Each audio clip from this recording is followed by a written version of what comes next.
The exam wire में आपका स्वागत है। आज की इस वीडियो में हम बात करेंगे यूपीएससी सिविल सेवा मुख्य परीक्षा 2022 लोक प्रशासन यानी कि पब्लिक एडमिनिस्ट्रेशन सेकंड पेपर पर। चलिए देखते हैं कैसा था सेकंड पेपर। 250 अंकों का है, 8 क्वेश्चन हैं, ठीक है। कुल 5 प्रश्नों के उत्तर देने हैं, ठीक है। क्वेश्चन नंबर फर्स्ट और फिफ्थ कंपलसरी है, ठीक है। इसके अलावा 3 अन्य प्रश्न आपको करने हैं, ठीक है। क्वेश्चन नंबर 1 देखते हैं। खंड ए से, सेक्शन ए से निम्नलिखित में से प्रत्येक का लगभग 150 शब्दों में उत्तर देना है, ठीक है।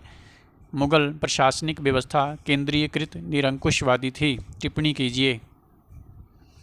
Mughal administrative system was centralised despotism, comment करना है।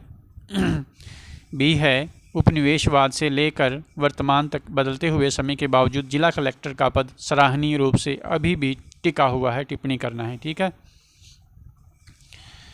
इसके बाद क्वेश्चन नंबर 1 है सी उसी का, मंत्रालयों एवं विभागों में कार्यों का निर्बाध संपादन मंत्रिमंडलीय सचिवालय की भूमिका पर निर्भर करता है, विवेचना करनी है आपको। The smooth transaction of business in ministries and departments depend on the role played by cabinet secretariat, discuss करना है।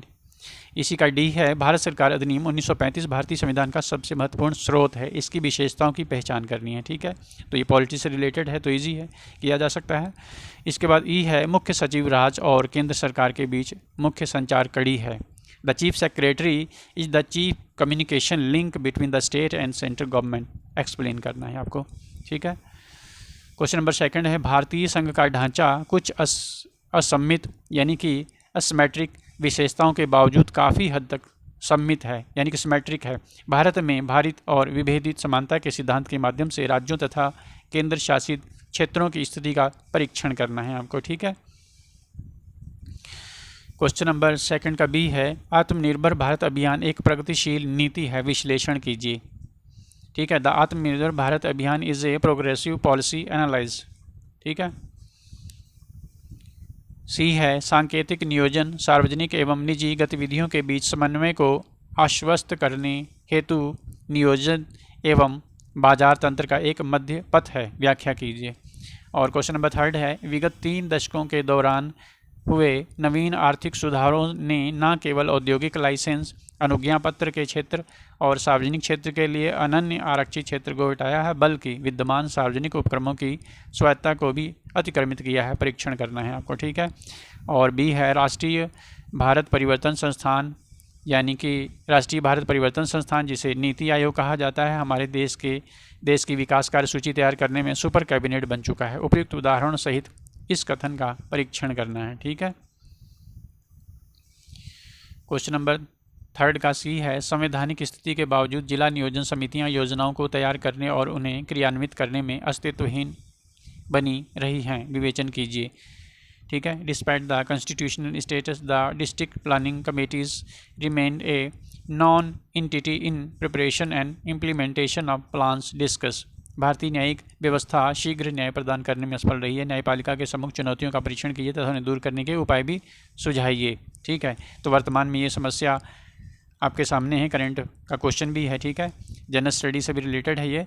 The Indian judicial system has failed to deliver justice expeditiously, examine the challenges faced by the judiciary and suggest measures to overcome them, ठीक है।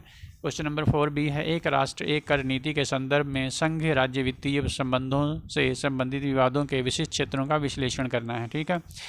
Question number 4 का सी है, अंतर्राज्यीय नदियों के पानी से संबंधित विवादों के न्याय निर्णय में केंद्रीय सरकार की भूमिका का परीक्षण करना है, ठीक है।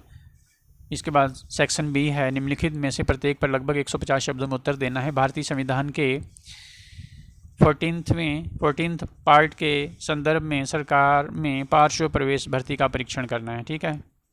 Examine the lateral entry recruitment in government in the context of part 14 of the Indian constitution, ठीक है। तो लेटर एंट्री के माध्यम से यूपीएससी द्वारा कुछ सिविल सर्विस की वैकेंसी रिजर्व की गई थी, उसी के आलोक में आपको लिखना है। ये क्वेश्चन भी वैसा ही है, कंटेम्परेरी क्वेश्चन है।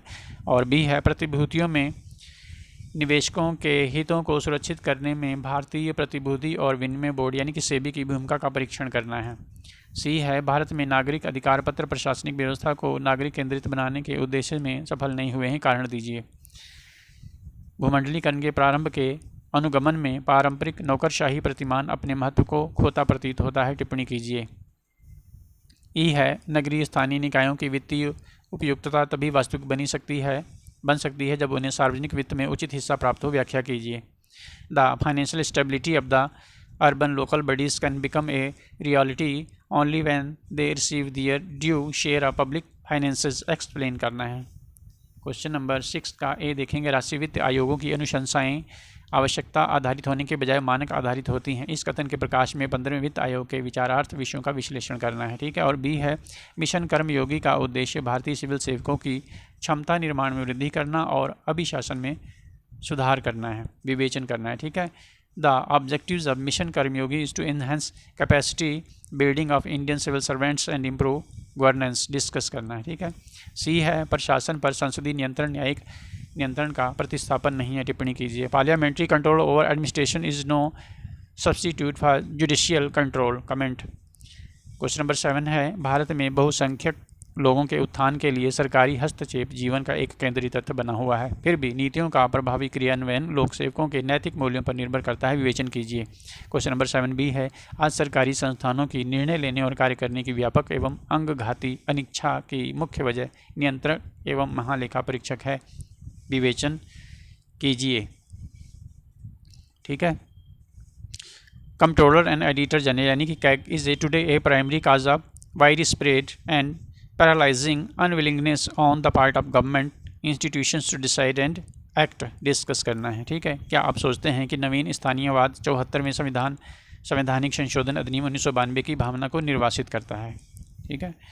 Do you think that the new localism relegate the spirit of 74th Constitutional Amendment Act 1992? Question number 8, the last one, panchayat अनुसूची क्षेत्रों का विस्तार अधिनियम 1996 का मुख्य उद्देश्य आदिवासी समाज को अपनी आजीविका एवं पारंपरिक अधिकारों पर नियंत्रण करने में सक्षम बनाना है। इस अधिनियम के क्रियान्वयन का समालोचनात्मक रूप से परीक्षण करना है, ठीक है। क्वेश्चन नंबर 8 का बी है कानून एवं व्यवस्था प्रशासन की प्रभावशीलता लोगों की पुलिस के प्रति सहयोगी अभिवृत्ति पर निर्भर करती है, न कि कानून व्यवस्था की संरचना और कार्यविधि तंत्र में सुधार करने पर। क्या आप सहमत हैं? कारण दीजिए। इसके बाद सी है भारतीय प्रशासन में पारदर्शिता और जवाबदेहिता सुनिश्चित करने में लोकपाल की भूमिका का परीक्षण करना है, ठीक है। Examine the role of Lokpal in ensuring transparency and accountability in Indian administration, ठीक है। तो ये था पब्लिक एडमिनिस्ट्रेशन यूपीएससी सिविल सेवा मुख्य परीक्षा 2022 द्वितीय प्रश्न पत्र, ठीक है। चैनल पर यदि पहली बार आए हैं तो चैनल को सब्सक्राइब कर लीजिएगा, वीडियो को लाइक भी कर दीजिएगा। वीडियो को देखने के लिए आपका बहुत बहुत धन्यवाद। आपका दिन शुभ हो।